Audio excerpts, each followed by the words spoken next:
यहाँ पश्चिम बंगाल बोर्ड कक्षा 9 इतिहास विषय के अध्याय 3 19वीं शताब्दी का यूरोप राजतांत्रिक तथा राष्ट्रवादी विचारधारा में संघर्ष के बहुविकल्पीय प्रश्नों के उत्तर दिए गए हैं। 1. मैटरनिक किस देश का निवासी था? A. Austria, B. France, C. Australia, D. England. 2. Metternich का युग कब कहा जाता है?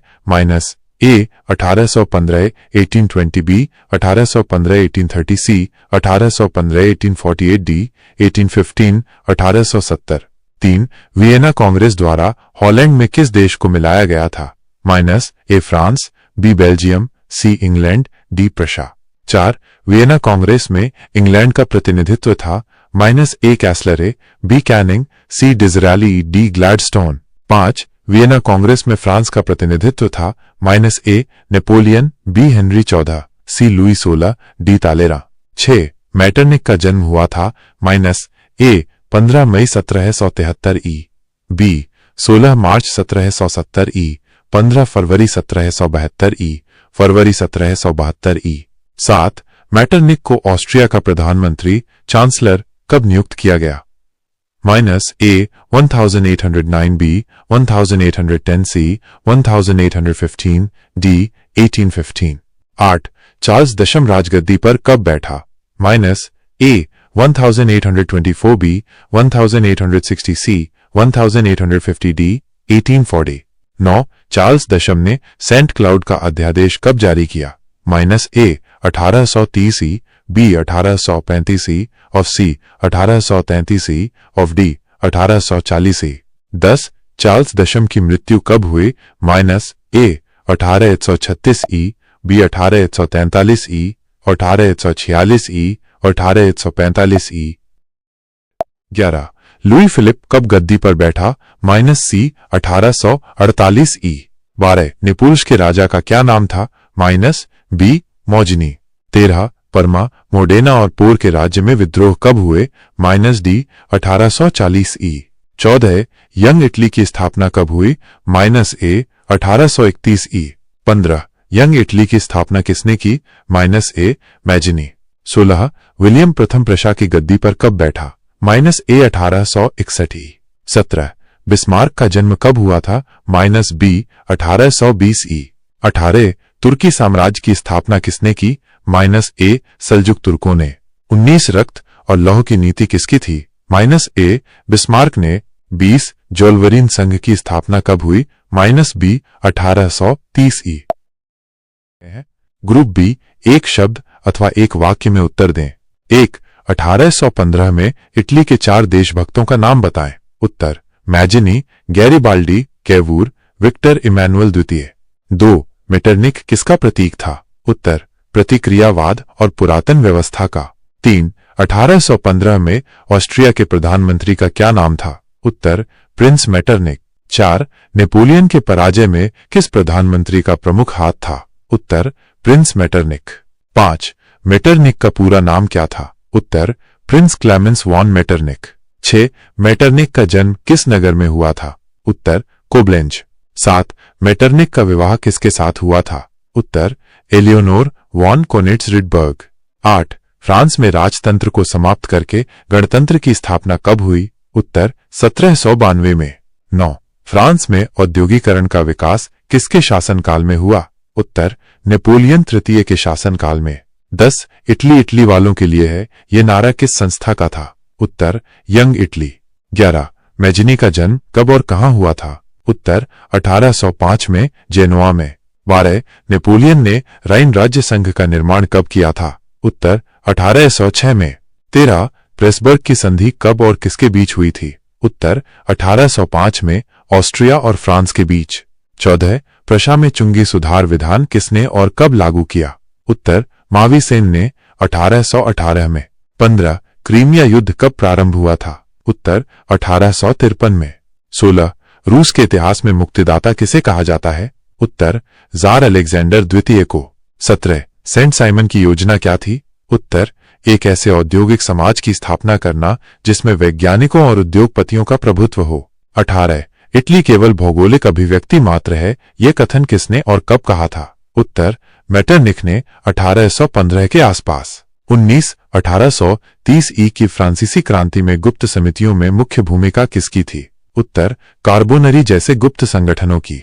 20. ईश्वर और जनता किस संस्था का नारा था? उत्तर, यंग इटली।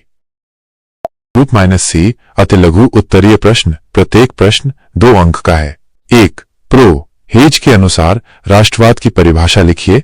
उत्तर, प्रो हेज के अनुसार राष्ट्रवाद एक भावना, एक सिद्धांत और एक आंदोलन है जो एक विशेष राष्ट्र की पहचान, एकता और स्वतंत्रता पर जोर देता है।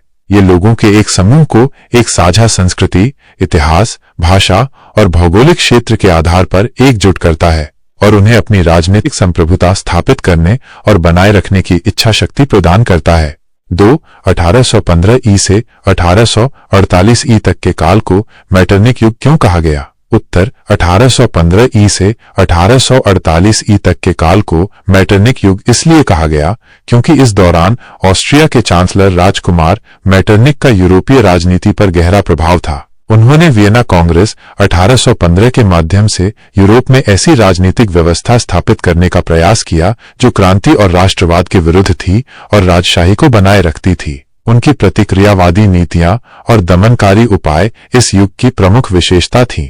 3. वियना कांग्रेस में भाग लेने वाले प्रमुख देश और उनके प्रतिनिधियों के नाम लिखिए। उत्तर, वियना कांग्रेस में भाग लेने वाले प्रमुख देश और उनके प्रतिनिधि थे ऑस्ट्रिया, राजकुमार Metternich Great Britain, Lord Castlereagh रूस, जार अलेक्जेंडर प्रथम प्रशिया, राजकुमार von Hardenberg France, Charles Maurice de टेलीरैंड।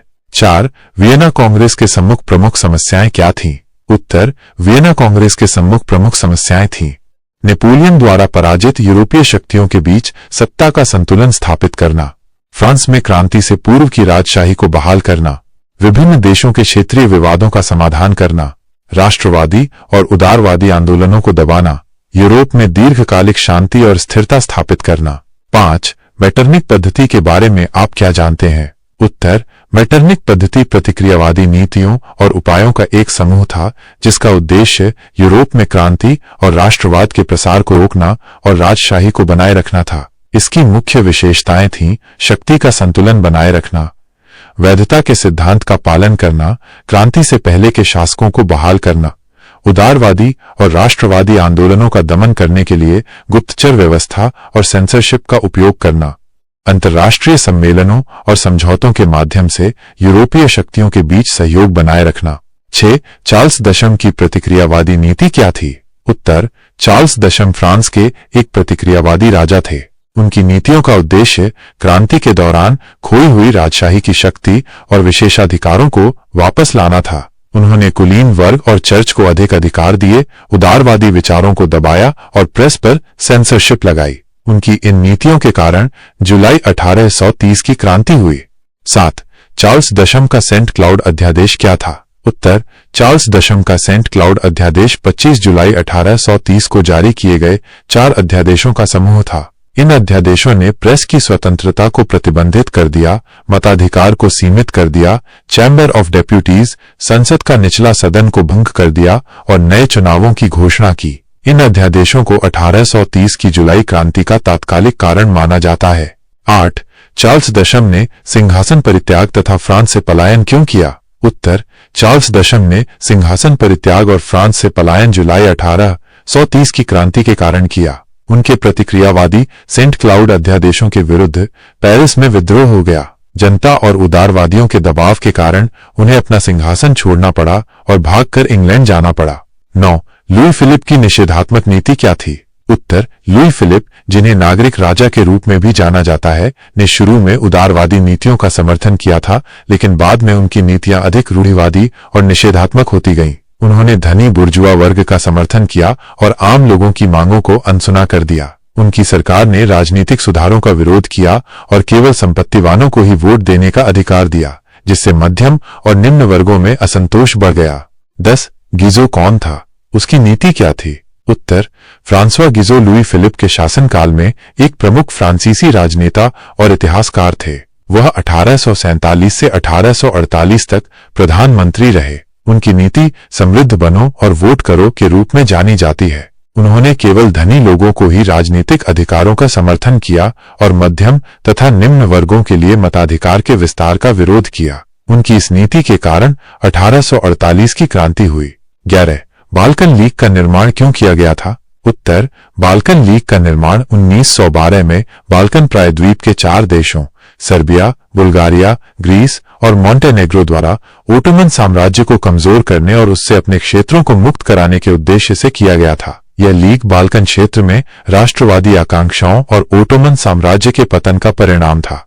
12. सेबास्टोपोल का घेरा क्या था? उत्तर: सेबास्टोपोल का घेरा क्रीमियन युद्ध 1853-1856 की एक महत्वपूर्ण घटना थी। सेबास्टोपोल क्रीमिया प्रायद्वीप पर रूस का एक प्रमुख नौसैनिक अड्डा था। मित्र देशों ब्रिटेन, फ्रांस और ओटोमन साम्राज्य ने सितंबर 1854 से सितंबर 1855 तक लगभग 1 वर्ष तक सेबास्टोपोल को घेर कर रखा था। यह घेराबंदी अपनी लंबी अवधि, भारी हताहतों और कठोर परिस्थितियों के लिए जानी जाती है और अंततः मित्र देशों की जीत के साथ समाप्त हुई।